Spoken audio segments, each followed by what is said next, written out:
Today we are once again coming with a build concept from the ladder here, looking at the spinning dagger, which is going to be extremely good with the new Awakened update. Right now on global servers, Asia Global here, it is already possible to hit insane amount of damage.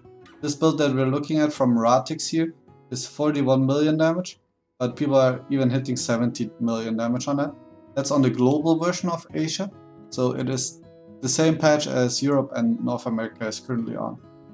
And yeah, with the new update it will have multiple projectiles, so instead of just one, you can have up to 5 different daggers coming out once you awaken your rune. Okay, yeah, so let's look at it. Spinning dagger here is linked to spell activation with lightning chain, mana storm, amplify physical projectile damage, quick attack, strike, and find weakness. Lightning chain here is like the only reason to play this is to apply shock to enemies. Shock increases the damage they take, and it is linked to increased gold gain chance, increased charm drop chance, status effect enhancement, and continuous shock. So the damage of chain lightning here doesn't matter. It's just about applying shock. That's with these two runes, and then some more magic find and gold find.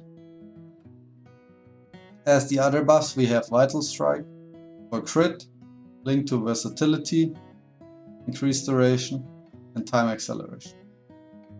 As a defensive skill, we have Siphon Life, which allows us to get life absorbed on hit, and it's also linked to increased duration and time acceleration. For the movement skills, a combination from leap attack and roll is being played here, with both being linked to use count and disarm for the cooldown reduction. Down here is a little typhoon. That's the same reason as for the lightning chain, just to apply some extra shock to enemies.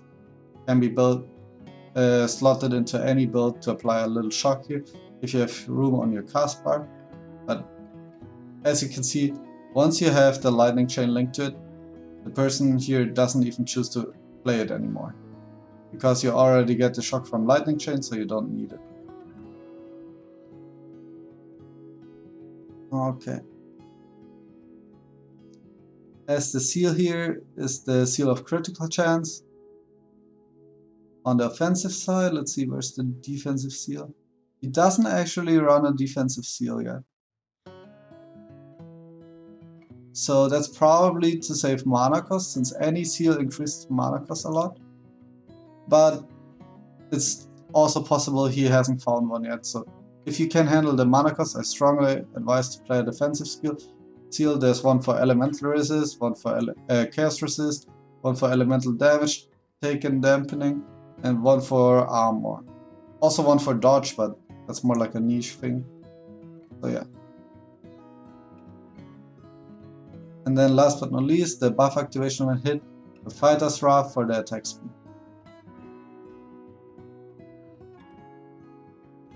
Okay, let's go into the weapons. Weapons are daggers here, with insane amount of crit, speed, some damage on them. Some fist damage here, lots of crit again, 35 here. So the reason for Chill Knife is it has a very high base crit chance. So other daggers, they won't scale as well with tier 10 crit. That's why you play Chill Knife. And lots of base damage and speed again. High armor helmet with some strength. Lots of health on it. Good resist. And attack critical damage, so that's pretty strong here. Mana cost dampening on the spaulders, on the shoulders here. With some fist damage, some good resists, and some bonus stats. Plus free attack damage skill rune level on the body armor with crazy amount of armor. Would be better to have bonus armor here instead of fine dodge chance, but the item is not perfect yet. That's okay. And free resist over a health regen would be also better. Relic Gauntlets, as almost for any crit build, these are quite strong here. For the gloves.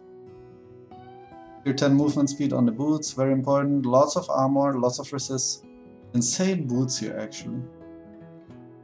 Crit damage on the neck with fist, double fist damage and double resist, some int. A triple res here would be probably better. Interesting, barrier on the belt. I don't think that's a good belt. Under potion cooldown recovery speed. I think that's the only reason to play this belt. Probably hasn't found a better one yet. And some cold resist, some hit rating. But I assume later on you will try to find a better belt. Don't think that's too powerful here. Attack crit rate rings with projectile damage, attack speed, and double crit. Some resist. Attack speed here again, hit rating, health, lots of crit. So double crit on the rings and whatever offensive prefixes you can get, going with health and resists. What you want there. 4.6k health actually. Resists aren't even fully maxed. You want to max all of them. Lots of armor though, so quite a good defense going on here. Dodge is disabled, probably we find that in the Zodiac later. Down here, Hama's Blessing is boosted to 140 for the insane physical damage amplification and Accubance for the lightning resist. But you can have any blessing that fills up your resist that is needed down there. And here is mostly crit rate, damage when dual wielding, so very good there. Crit rate, and crit rate. So that's what you want to get going there. Damage when dual wielding, but this one doesn't really matter. You've mostly played that for Hamas plus 72. You can find these in Chaos Keys, or like after you do Chaos Keys, so it takes a long time to get them. Okay, let's look here. 113 int, 117 dex, and twice the strength. And on the first rate, he's going all the way up here. On the second, going all the way up here. On the third, he's actually splitting into attack hit rate here. And a little mana potion effect here. Only 3 tiny dots on the fourth here. Going all the way up to the damage. Okay, next you would go into here, but we will look at that first and the 3 main talents later. So elemental resist and damage and health on the 5th. On the 6th, everything in here. Almost all the physical builds, they take all of them. So very powerful there. On the 7th, also down here, lots of damage. And even more mana potion effect. So mana seems to be quite useful to this build. You seem to need a lot of that. Okay, a lot of the physical dual wielding nodes here on the 8th. Well as the mana cost dampening. And as we earlier said, the dodge is disabled to increase the health. That's a very big health boost. Okay, uplift here first. The attack speed and damage. Overpower for damage and penetration. Strike damage amplification. Sharpness here for the crit. Acceleration must have on almost any build. Attack speed, movement speed, that's crazy good. Lots of damage here too. And last, Enrage. Attack speed for 3 seconds on kill. So that's a mapping node here. And big damage up here. You take more fist damage though if you pick that. But it's a very big damage node, so.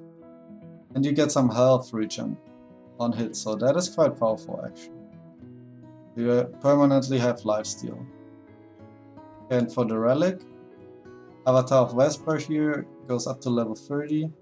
With Mana Potion cooldown recovery, Curse of Withering, cooldown recovery speed, and additional curse effect. And the second choice here is Avatar of Boreal for the bonus health, later on the health regen. Once you are level 30 on one relic, you can start leveling a second. And you can just put any relic that fills out your resists. Or if you don't need that, then you can pick the health passive here. Because the second relic only is needed for the health. Okay, thanks for watching. I'll see you in the next video.